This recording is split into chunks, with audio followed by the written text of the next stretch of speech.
pleased that the vote went the way it did.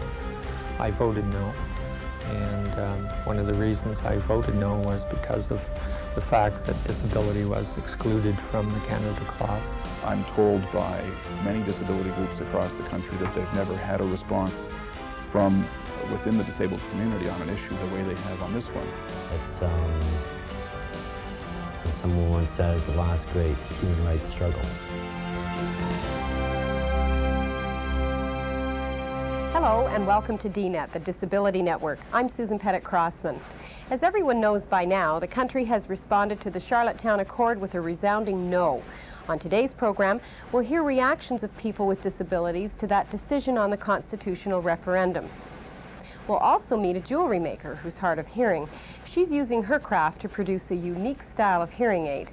And in Nova Scotia, homeopathic medicine is at the center of controversy as a treatment for disabilities, such as environmental sensitivity and chronic pain.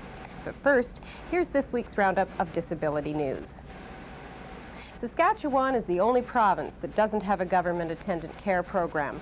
The province is trying to get a program off the ground, but people with disabilities think it's taking too long. Connie Oxelgren lives in the Wascana Rehab Center and spends most of her days in a wheelchair. Even the simple things in life require people to help her. She was hoping a new government program would allow her to have her own home.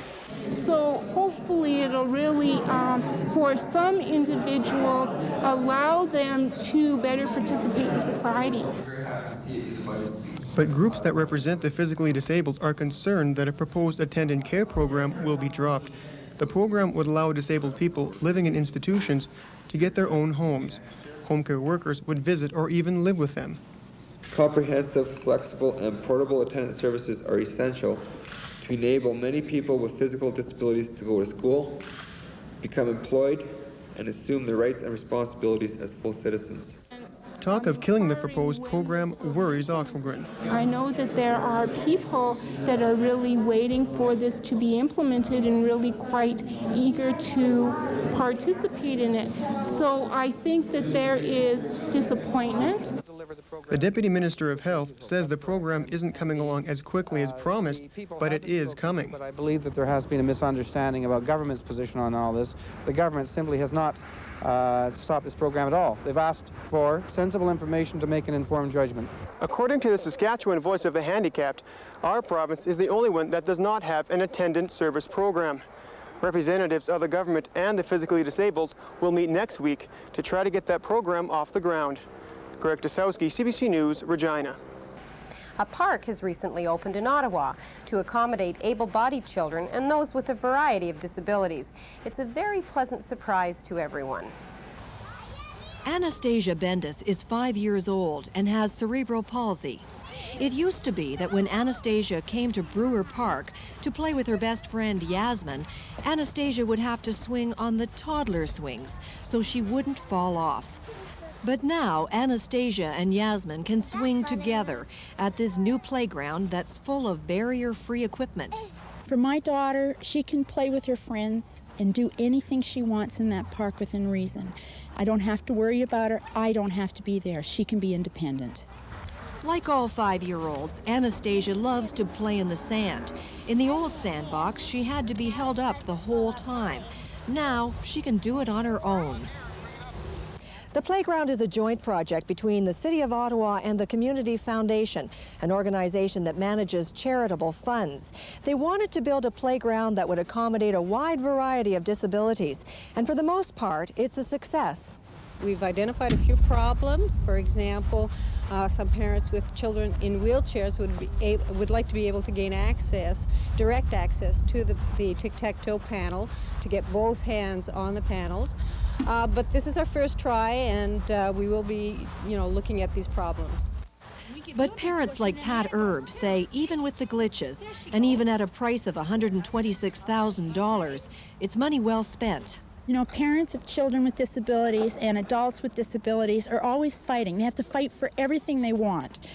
This park came to us unexpectedly. It was a wish come true, and we're just really, really pleased. Tricia McDonald, CBC News, Ottawa. And that's this week's roundup of disability news. When we come back, we'll take a look at reaction to the constitutional referendum.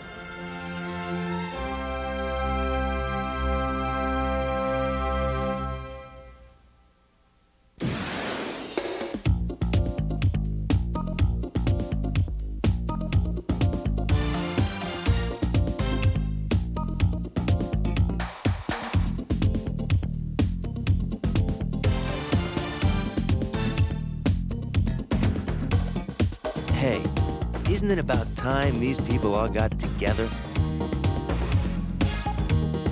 Find out. Just say the word, sonny boy. Join host Bill Langstroth for Jubilee Years, a fond look back at the Sing-Along Gang and Don Messer's Jubilee. Hey boy, what a way to start a show. Jubilee Years, premiering tonight. I'm Bill Paul. And I'm Jackie Perrin.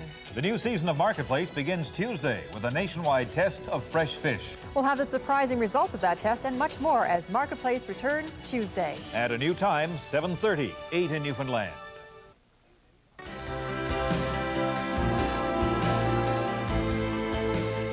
As we saw on DNet 2 weeks ago, a number of disability rights organizations have participated in the constitutional process for a long time. So they were shocked when they were left out of the Canada Clause of the Charlottetown Accord. Many felt that the proposal left them in a situation where they had to choose between their country and their rights as individuals. The Charlottetown Accord was rejected by Canadians on October 26. 54% voted no. 45% said yes. Here's a sample of how disabled Canadians felt about the vote. I'm not surprised at the outcome. I, like a lot of people, was on the fence and undecided for a long time as to how to vote. It's a major concern. I think that we've taken a bit of a step backward in the sense that if people say that the whole process is now dropped and we're going to have to start from square one, then hopefully the issues of people with disabilities won't have to go back to square one too. I feel that it's more likely now that people with disabilities will be more included in the consultation, that their issues will be more included. It's, as someone once said, it's the last great human rights struggle. I'm pleased with the outcome. I thought it was a no. I voted no. I'm very pleased with that. I thought had it been, had people voted yes and had the accord gone through, I think that would have, I don't think that would have been very good for the country. I'm kind of pleased that the vote went the way it did. I voted no, and one of the reasons I voted no was because of the fact that disability was excluded from the Canada Clause. I think many people who have aspirations and needs need to see their name in the list of those who are included, and many people with disabilities felt that they were excluded from the process. I'm told by many disability groups across the country that they've never had a response from within the disabled community on an issue the way they have on this one, so that it will be a matter of channeling the energy that has been identified into a number of issues which confront disabled people other than the Constitution. In other words, building the disability movement. That is something which still lies ahead, the strengthening of an already strong movement. It's proven its strength through this experience. It's important for us to be involved. One thing that people with disabilities, because they've been excluded so long, they have to realize that now is actually the time to get involved, that things are starting to happen, and it's time to take an initiative. Go out there and lobby, talk to your politicians, talk to your, get out in the community, get involved in things. We need a much stronger charter, one that takes out the notwithstanding clauses and leaves people really empowered to use the law system and all the other systems of our country as citizens. We need a different kind of political process that allows for people to actually get involved and be heard, something like a constituent assembly. We need genuine democracy, which allows the people to be truly represented in the federal and in the provincial systems. Joining me now is Carol McGregor. She's the Executive Director of Persons United for Self-Help, Push Ontario, and a member of the Ad Hoc Committee of Persons with Disabilities on the Constitution. Welcome to the show. Thank you. How do you feel the disability rights movement will be affected by this constitutional decision? I think the status quo will remain, Susan, but I think in the future we really have to ensure that we don't lose anything in upcoming discussions if they're reopened on the Constitution. We were very close to losing what equality rights we had ensured, and certainly it was probably due to the fact that the movement is fairly young. We've not been in such high-level negotiations across nationally or provincially as a group. So this was a learning experience for all of us. What about the unified vote and the unified movement? Well, this was something that certainly developed when we learned we were excluded from the Canada Clause. And we learned all across Canada that people with disabilities were not willing to accept being excluded out of the Canada Clause. It wasn't the fact that we wanted to politically damage the Accord. We were not willing to lose our rights. And it totally amazed me, the numbers of people that came right across this country. The movement as a whole really grew, and as a result, we have the vote today as it stands, I think. What are we going to do as a collective group in the next decade to protect our rights? Well, we have to do two things. We first of all have to do some coalition building. This is the first time that equality-seeking groups have actually been pitted against each other. We've got women's groups against disability groups, racial minorities versus women and disability. We have to do some fence mending. We have to do also some a little bit of fence mending with both the federal and the provincial governments. And I think we negotiated up to the last minute. We couldn't come to an agreement. But as a community, we have to be physically present for any future discussions. We cannot let anyone, we cannot take the assumption that anyone is going to negotiate on behalf of us without us being there. Do you think that the disability rights movement has matured through the struggle to be included in the Canada Clause of the Constitution? Definitely, Suzanne. I think when you have a threat against what equality of rights you have as a person, as a community, as a country, you come together, you fight together, you know your strengths and your weaknesses, but you learn, and you learn that you must be vigilant, that you're not going to let this happen to you again, and it's a good lesson, and it's been good for us. Thanks for joining us on the show and sharing your views with us. You're welcome. We'll be right back.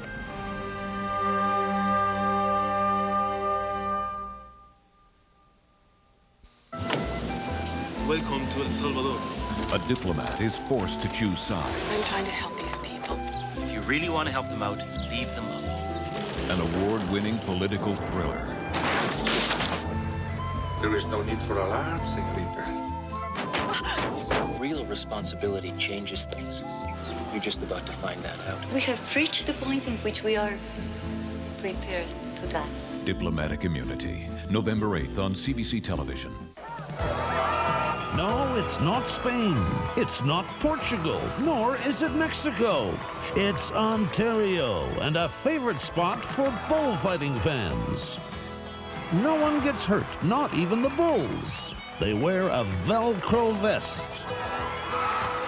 Join us for bullfighting Canadian style on the season premiere of On the Road Again at our new time, Tuesday at 7. As Canada's public broadcaster, we're celebrating our service to you. Look down there, though. Look way up, and I'll call Rusty. You watch too much American television. I object. CBC Television. We're proud to be part of your history. I'm Peter Dent. Peter Mansbridge, this is Morley Safer. Celebrating 40 years of public television for Canadians. These are the survivors of the great herds that once roamed the prairies. Settlers moving west almost exterminated them. Today, a new threat faces the wild bison of Wood Buffalo National Park. there's a plan that calls for the slaughter of these magnificent animals. Watch The Last Survivors on the season premiere of The Nature of Things with David Suzuki, Wednesday at our new time, 8 p.m., 8:30 in Newfoundland.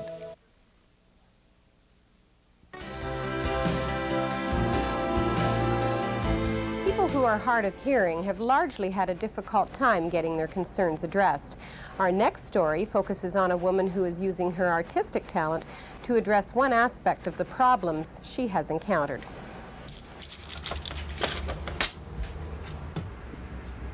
In her small downtown studio, Mimi Shulman works at her trade. She's an artist, a jewelry maker. Her concentration is enormous, perhaps helped by the fact that she is hard of hearing.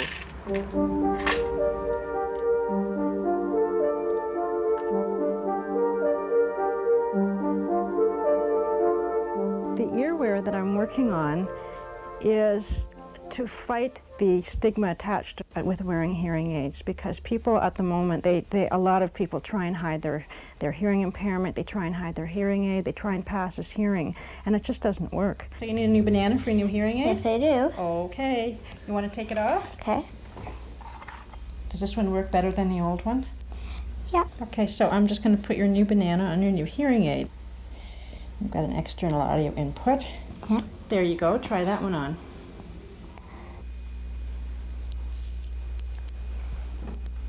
Great. Turn your head around. Let me have a look.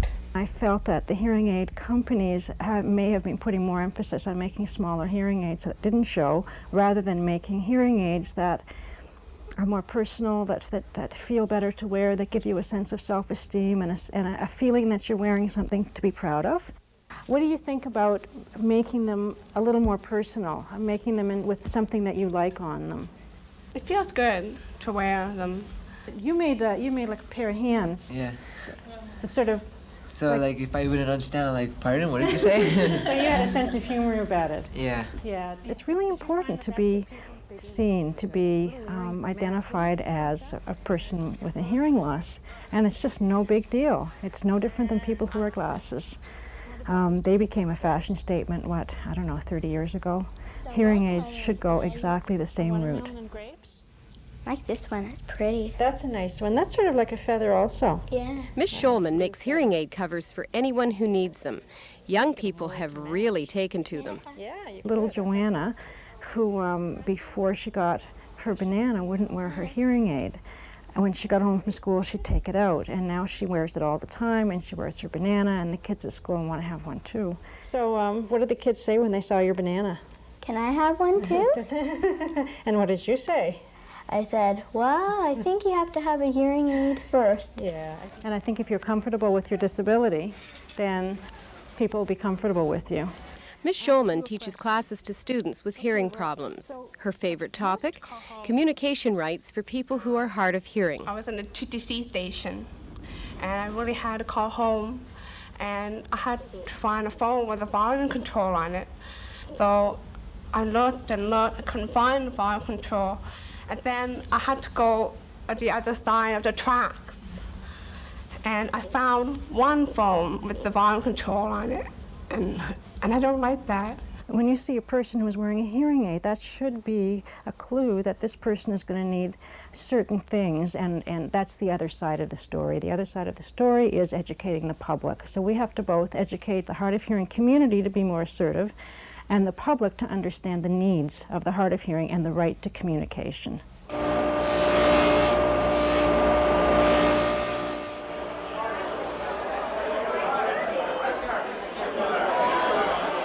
A right to communication. Miss Shulman was denied that right when she went to a restaurant with a friend. The background noise in her hearing aid was painful. When she politely asked nearby patrons to be a bit quieter, they just looked at me like I was from Mars and just continued to make more and more noise. And when we left, they clapped and cheered and said, yay, they're gone. So I was angry. When she talked to the manager, he said she had no right to complain. Eventually, she took her complaint to the Human Rights Commission. Although they also don't have a right to turn me away, they suggested I try another ministry, another group, somewhere else. I should just take my problem and go away, even though they acknowledged it was a problem. And it took me a year to get the Human Rights Commission to finally accept a complaint. I think people really don't understand how to communicate with us well. I feel I should be able to have a conversation with a friend in a public place without it putting me in pain or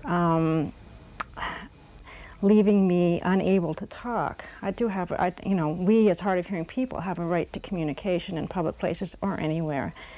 And that really is the access issue for us. It's access the same as a person in a wheelchair getting into a building. That's their access issue. Ours is the right to communication. Mimi Shulman has also organized an access committee. It's called Hear Hear. The committee deals with background noise in public service establishments.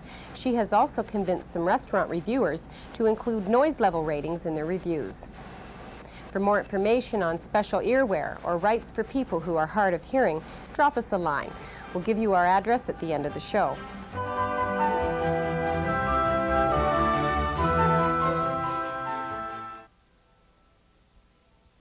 It's rush hour in Canada, people driving to work, but it's more than that. It's energy, economy, technology, and of course the environment. It's the relationship between all those things that make Grist for the Mill on What on Earth, weekday mornings on CBC television. I'm Bill Paul. And I'm Jackie Perrin.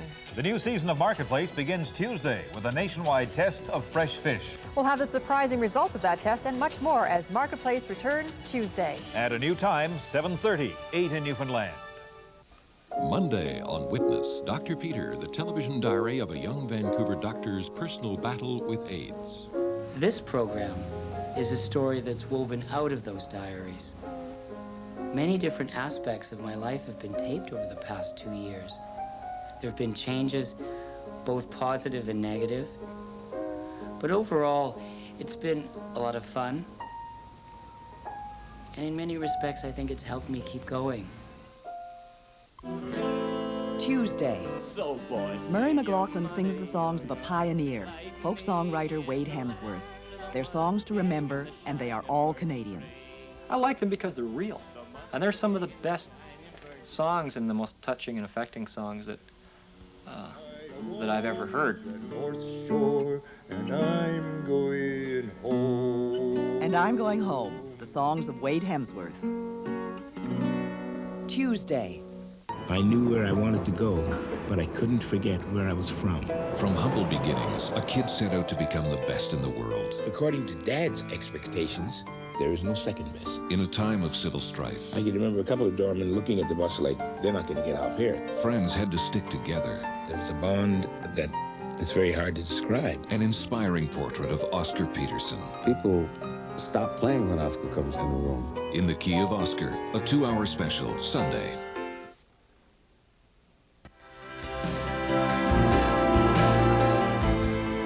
For people who are disabled, homeopathic medicine can provide an alternative to the traditional medical system. It can ultimately give someone with a disability more choice. But homeopathy has a long, controversial history. The royal family uses homeopathic remedies. Some people swear by it, but few doctors in Canada know much about it. 2 doctors in Nova Scotia who practice homeopathy are under investigation by the province's medical board. Glennie Langille brings us more on the story from Chester, Nova Scotia. Well, today I'd like to do some more skin resistance measurement testing, okay? Joan Scott can't remember the last time she felt completely well. As you know, Joan, this is electrical acupuncture, and what I'm going to do is I'm going to test your skin for the electrical resistance. Joan has environmental sensitivity. A whiff of aftershave, for instance, can make her pass out. She's been to dozens of specialists, but she says homeopathy has given her the most relief. And then we're going to use different homeopathic remedies to see if that, when we put them in the magnetic circuit, if those will change the measurement of that electrical skin resistance. You know what it is you're taking? A little sugar pill. That's right. With the treatment in it. And high doses of vitamins. I know when I leave here, I really feel good to what I did before I came in. This I've discovered that this remedy has some benefit to her, but there are Dr. Will LaValle and his partner are the only physicians in Nova Scotia to use homeopathic medicines and electroacupuncture.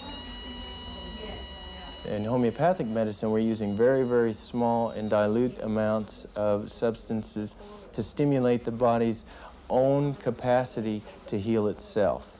And that's the difference. It's not a chemical model. It's a model that's based on physics and electromagnetics, and it's stimulating the body to heal itself. Many of the patients here have chronic conditions or chronic pain. Well, it's like I don't understand everything he does. Yes. But I know it works because I feel it.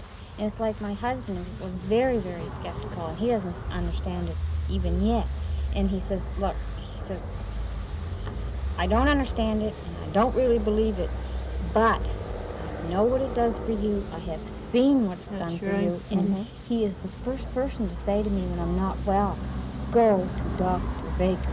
And if you can't go by yourself, I will take you. These machines are not found anywhere else in Nova Scotia. They use pulsed magnetic fields to ease pain. Patients pay for these services. They are not covered by Nova Scotia Medicare. Last fall, MSI did an audit of this office. MSI didn't like something it saw and laid a complaint with the province's medical board. Now Dr. LaValle and his partner, Dr. David Baker, are under investigation. Neither MSI nor the medical board will talk about the specifics of the complaint. The only thing that I can understand is that they dismiss the electrical skin resistance measurements and the electroacupuncture combined with homeopathy. That is the electroacupuncture. It's combined with homeopathy. That's how it's practiced in Europe. That's what I think. That combination which they don't like. I think it's that issue because they have failed to educate themselves on how it's used, and so that what we're guilty of is being different, and so we're being attacked for that.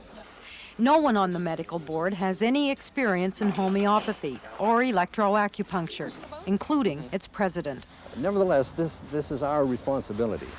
One of our major jobs, if you like, is protection of the public, to try to make sure that the brand of medicine being offered to the public in Nova Scotia is safe and acceptable and all that sort of thing. That's part of our job. We have to do it by legislation. Now, I agree with you that we need people who are more knowledgeable, and we will find them. I'm sure we will find them. You have to go to Ontario to find a concentration of doctors who practice homeopathy. Dr. Zoltan Rona says such doctors have a long history of being misunderstood. If you're going to evaluate the practice of a brain surgeon or a dermatologist, you would use, as the person doing the evaluation, a brain surgeon or dermatologist. You would not have a psychiatrist, for example, being evaluated by a general practitioner. So what these doctors have the right, I believe they have the right to be judged or assessed by another homeopath. And I think that in that sense, they would receive an ethical and fair hearing or an evaluation. Baker and LaValle are still practicing their unconventional and controversial medicine. The medical board investigation could drag on for months. For CBC News, I'm Glennie Langell in Chester. The first round of hearings wasn't completed because the medical board failed to inform the doctors of the nature of the complaints. The medical board will start its hearings over again on November 6th. And that's our show.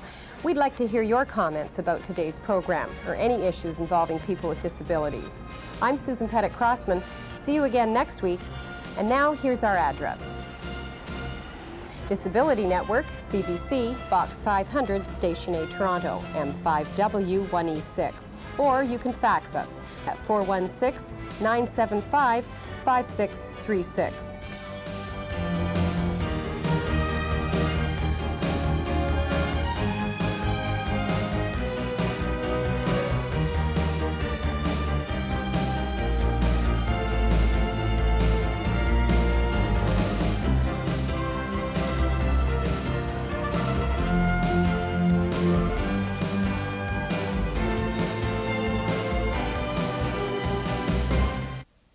On Monday, timing will be everything.